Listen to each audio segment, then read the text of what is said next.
India news सबसे पहले देश आपके साथ मैं रचना बंसल। आपका अपना चैनल इंडिया न्यूज आपके साथ बना हुआ है, साथ ही साथ उस मुहिम में आपके साथ लड़ भी रहा है ताकि उन बच्चों को इंसाफ मिल सके जिन्होंने नीट का एग्जाम दिया और नीट रिजल्ट में धांधली के बाद वो टूटे हुए निराश हैं, इंसाफ की मांग कर रहे हैं। खबर क्या है आप जान लीजिए। नीट रिजल्ट में धांधली हुई है और इसी को लेकर इंडिया न्यूज लगातार मुहिम छेड़ रहा है क्योंकि वो छात्र भी और छात्रों के अभिभावक भी ये चाहते हैं कि इंसाफ हो और री नीट की मांग कर रहे हैं, यानी कि दोबारा से नीट का एग्जाम हो। अब इंडिया न्यूज इस मांग को प्रमुखता से उठा भी रहा है, हालांकि ऑलरेडी ये मामला सुप्रीम कोर्ट में पहुंच चुका है। इंडिया न्यूज की मुहिम में एक के बाद एक कई छात्र ऐसे हैं जो जुड़ रहे हैं। इंडिया न्यूज के प्लेटफॉर्म पर छात्र लगातार आवाज उठा रहे हैं। सुप्रीम कोर्ट पहुंचा है नीट रिजल्ट का मामला, नीट परीक्षा रद्द हो, ये पीड़ित छात्रों की मांग है। कई छात्र ऐसे हैं उनकी तबीयत खराब हो गई है।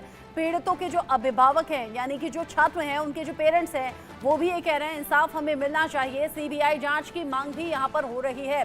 सुप्रीम कोर्ट की निगरानी में इस पूरे केस की जांच हो कैसे और आखिर अलग अलग तरीके से जो नंबर सामने आ गए, 67 बच्चों की 1 नंबर पर रैंकिंग कैसे आ गई, यानी कि पूरे 720 अंक कैसे आ गए। कुछ बच्चे ऐसे जिनके 718, 719 अंक हैं, जबकि एक सही जवाब पर 4 नंबर मिलते हैं और अगर गलत जवाब हो तो नेगेटिव मार्किंग यानी कि 5 नंबर कटते हैं। ऐसे में पॉसिबल ही नहीं है 718 या 719 नंबर का आना। लेकिन आए हैं छात्रों के, जिसके बाद सवाल बहुत से छात्रों के जरिए उठाया जा रहा है। या तो ये वो छात्र हैं जिन्होंने नीट का एग्जाम इस बार दिया है, या वो छात्र हैं जो भविष्य में नीट की तैयारी के लिए कोचिंग कर रहे हैं, पढ़ाई कर रहे हैं, मेहनत कर रहे हैं। अब ऐसे में नीट एग्जाम में रिजल्ट को लेकर धांधली की खबर और साथ ही साथ 62 से लेकर 69 नंबर के जो सीरियल वाइज रोल नंबर है उन सभी को टॉप पर लाना यानी कि नंबर 1 रैंक पर लाना, ये क्या एक कोइंसिडेंस हो सकता है? एक ही सेंटर या उसके आसपास के सेंटर पर सभी बच्चे टॉप कैसे कर सकते हैं? ये बड़ा इम्पॉसिबल सा लग रहा है और इसीलिए एक सुर में, एक मांग में सभी छात्रों का ये कहना है कि पहले तो सबसे पहले जांच हो। सुप्रीम कोर्ट मामला पहुंच चुका है, बच्चे चाहते हैं सुप्रीम कोर्ट की निगरानी में जांच हो। इन सभी स्टूडेंट्स के जो पेरेंट्स हैं वो भी ये चाहते हैं कि हमारे बच्चों को उनकी मेहनत को इंसाफ मिलना चाहिए। साथ ही साथ बच्चे ये भी कह रहे हैं कि दोबारा से नीट का एग्जाम हो क्योंकि ये निष्पक्ष तरीके से हुआ नीट का एग्जाम नहीं है, यहाँ रिजल्ट में धांधली हुई है। साथ ही साथ चिंता इस बात की भी है कि नीट का एग्जाम तो जैसे तैसे हो सकता है धांधली करके क्लियर कर लिया जाए, लेकिन अगर यही बच्चे जो धांधली से नंबर 1 पर आ गए हैं या अच्छे मार्क्स के साथ वो सीट पा जाएंगे मेडिकल में, तो आगे चलकर जो बिना पढ़े एग्जाम क्लियर कर रहा है वो आगे चलकर बिना पढ़े, बिना प्रैक्टिस किए अगर सपोज डॉक्टर बन जाता है तो फिर आपका और हमारा स्वास्थ्य क्या होगा? क्या हो गया देश की स्वास्थ्य व्यवस्था? ये तमाम ऐसे सवाल हैं जो बने हुए हैं। पीड़ित छात्र भी ये कह रहे हैं सीबीआई जांच इस पूरे मामले की होनी चाहिए। साथ ही साथ बच्चे ये भी कह रहे हैं सुप्रीम कोर्ट की निगरानी में इस पूरे मामले की जांच हो।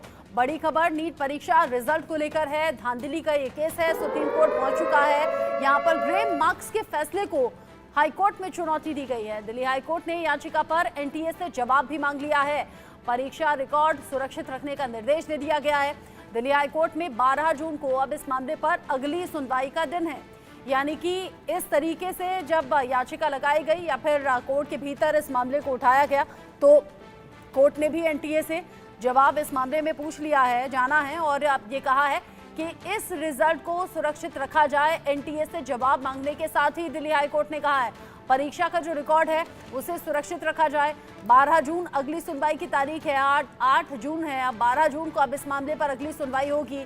ग्रे मार्क्स के फैसले को हाईकोर्ट में चुनौती दी गई है और ये सभी वो स्टूडेंट्स हैं जिन्होंने नीट में एग्जाम में पार्टिसिपेट किया था और इस रिजल्ट से वो किसी भी तरह से संतुष्ट नहीं है। उनका ये कहना है हमारी उम्मीद थी हमारे बेहतर और ज़्यादा नंबर आएंगे, लेकिन हमारे नंबर उम्मीद से कहीं कम आए हैं।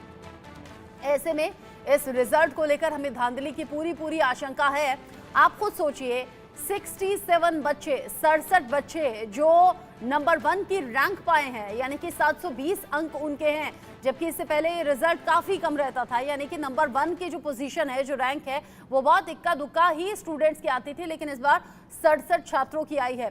साथ ही साथ नीट परीक्षा रिजल्ट में धांधली का ये जो मामला है, इसको लेकर आईएमए जूनियर डॉक्टर्स ने भी मांग की है। रिजल्ट में धांधली में सीबीआई जांच की मांग की गई है, यानी कि सिर्फ स्टूडेंट्स ही नहीं बल्कि आईएमए जूनियर जो डॉक्टर्स हैं वो भी इस बात को समझते हैं, जानते हैं कि अगर इस तरीके से स्टूडेंट्स परीक्षा में पास हो जाएंगे और जो बेहतर डिजर्विंग बच्चे हैं वो पीछे छूट जाएंगे तो ये गलत है। इस मामले में सीबीआई जांच की मांग होनी चाहिए, ये कहा जा रहा है। अब जूनियर डॉक्टर्स के जरिए भी नीट परीक्षा रिजल्ट को लेकर यहाँ संशय में वो बच्चे भी जिन्होंने नीट एग्जाम में पार्टिसिपेट किया था। और सबसे बड़ी बात ये, नीट एग्जाम हर कोई बच्चा करना ठानता भी नहीं है। ये वो बच्चे होते हैं जो डेडिकेटेड होते हैं, जिनका एक सपना होता है मेडिकल लाइन में जाने का। अब ऐसे में जो रिजल्ट है उसको लेकर धांधली का शक पूरी तरह से गहरा रहा है। ये वो बच्चे हैं जो दिन में कई कई घंटे पढ़ते हैं, मेहनत करते हैं। और नीट का एग्जाम क्लियर करना कोई आसान बात नहीं होती। लाखों बच्चे इसमें पार्टिसिपेट करते हैं देश के अलग अलग हिस्सों से। ऐसे में आईएमए जूनियर डॉक्टर्स ने ये मांग की है कि इस पूरे मामले पर सीबीआई जांच होनी चाहिए। और अब जब इंडिया न्यूज़ इस आवाज़ को उठा रहा है, इस मांग को उठा रहा है, तो देश के अलग अलग हिस्सों से वो स्टूडेंट्स भी हमारे साथ में जुड़े हुए हैं जो नीट के एग्जाम को क्लियर करने के लिए या तो जद्दोजहद कर रहे हैं, तैयारी कर रहे हैं, पढ़ रहे हैं, या फिर ये वो बच्चे हैं जिन्होंने इसमें पार्टिसिपेट किया है।